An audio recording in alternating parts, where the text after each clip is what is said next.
Hi all, welcome back to my channel Aisha Shiyas vlogs. ഇന്ന് പഴം വെച്ചിട്ടുണ്ടാക്കാൻ പറ്റിയ നല്ല ടേസ്റ്റുള്ള ഒരു റെസിപ്പി കാണിക്കാം കേട്ടോ. അപ്പോൾ ആദ്യം തന്നെ എൻ്റെ ചാനൽ ആദ്യമായിട്ട് കാണുന്നവരാണെങ്കിൽ ഒന്ന് സബ്സ്ക്രൈബ് ചെയ്ത് സപ്പോർട്ട് ചെയ്യാൻ മറക്കരുത് കേട്ടോ. ഇത് നിങ്ങൾക്ക് ബ്രേക്ക്ഫാസ്റ്റ് ആയിട്ടും ഈവനിങ് സ്നാക്കായിട്ടും ഒക്കെ ഉണ്ടാക്കാൻ പറ്റിയ ഒരു റെസിപ്പിയാണ് കേട്ടോ. ഈ ഒരു റെസിപ്പി നല്ല ഫില്ലിങ്ങുമാണ്, എന്നാൽ നല്ല ടേസ്റ്റുമാണ് കേട്ടോ. കുട്ടികൾക്കെല്ലാം ഉണ്ടാക്കി കൊടുക്കാൻ പറ്റിയ ഒരു റെസിപ്പിയാണ് കേട്ടോ. അപ്പോൾ അതിന് വേണ്ടിയിട്ട് ഞാനൊരു 5 പഴം എടുത്തിട്ടുണ്ട്. ഇതിപ്പോൾ ഒരു ചെറിയ പഴമായതുകൊണ്ടാണ് 5 എടുക്കുന്നത്. നിങ്ങൾ എടുക്കുമ്പോൾ വലിയ പഴമാണെങ്കിൽ ഒരു 3 എല്ലാം എടുത്താൽ മതി കേട്ടോ. എന്നിട്ട് ഇതിൻ്റെ തൊലിയെല്ലാം കളഞ്ഞെടുക്കുന്നുണ്ട്. എന്നിട്ട് നമ്മൾ ചെറിയ ചെറിയ റൗണ്ടുകളാക്കിയിട്ട് കട്ട് ചെയ്തെടുക്കുന്നുണ്ട് കേട്ടോ.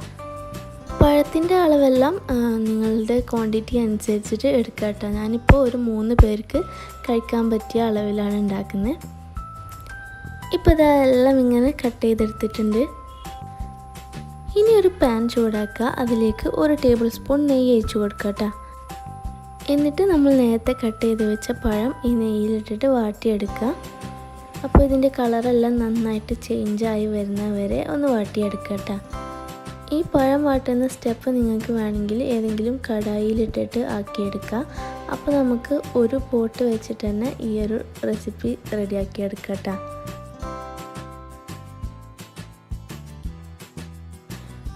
ഇപ്പോൾ പഴമെല്ലാം 2 സൈഡും നന്നായിട്ട് കളറെല്ലാം ചേഞ്ചായി വന്നിട്ടുണ്ട്, നന്നായിട്ട് വെന്ത് വന്നിട്ടുണ്ട് കേട്ടോ. ഇനി ഞാനിത് ഒരു പ്ലേറ്റിലേക്ക് മാറ്റി കൊടുക്കുന്നുണ്ട്. ഇനി നമുക്കിതിലേക്ക് വേണ്ടത് തേങ്ങാപ്പാലാണ്. അപ്പോൾ ഒരു മുറി തേങ്ങയുടെ 1-ാം പാലും 2-ാം പാലും ഞാനിവിടെ റെഡിയാക്കി വെച്ചിട്ടുണ്ട് കേട്ടോ. 2-ാം പാല് ഈ റെസിപ്പിയിൽ നിർബന്ധമില്ല, ഓപ്ഷണലാണ്. നിങ്ങൾക്ക് വേണമെങ്കിൽ ചേർത്ത് കൊടുത്താൽ മതി കേട്ടോ. അല്ലെങ്കിൽ നല്ല കട്ടിയുള്ള തേങ്ങാപ്പാൽ തന്നെ എടുക്കുക. എന്നിട്ട് ഒരു കടായി ചൂടാക്കിയിട്ട് അതിലേക്ക് നമ്മൾ നേരത്തെ വാട്ടി വെച്ച പഴം ഇട്ട് കൊടുക്കുക കേട്ടോ. അപ്പോൾ ഈ ഒരു സ്റ്റെപ്പാണ് ഞാൻ നേരത്തെ പറഞ്ഞത്. ഈ ഒരു കടായിൽ വെച്ചിട്ട് തന്നെ നിങ്ങൾക്ക് വേണമെങ്കിൽ വാട്ടിയെടുക്കാം. എന്നിട്ട് ഇതിലേക്ക് 2-ാം പാൽ ചേർത്ത് കൊടുക്കുന്നുണ്ട് കേട്ടോ. 2-ാം പാലെന്ന് പറഞ്ഞാൽ കട്ടിയില്ലാത്ത പാല്. എന്നിട്ട് ഇതിലേക്ക് 1 ടേബിൾ സ്പൂൺ പഞ്ചസാരയും കൂടി ചേർത്ത് കൊടുക്കുന്നുണ്ട്. ഇതൊരു മീഡിയം ഷുഗറാണ് കേട്ടോ.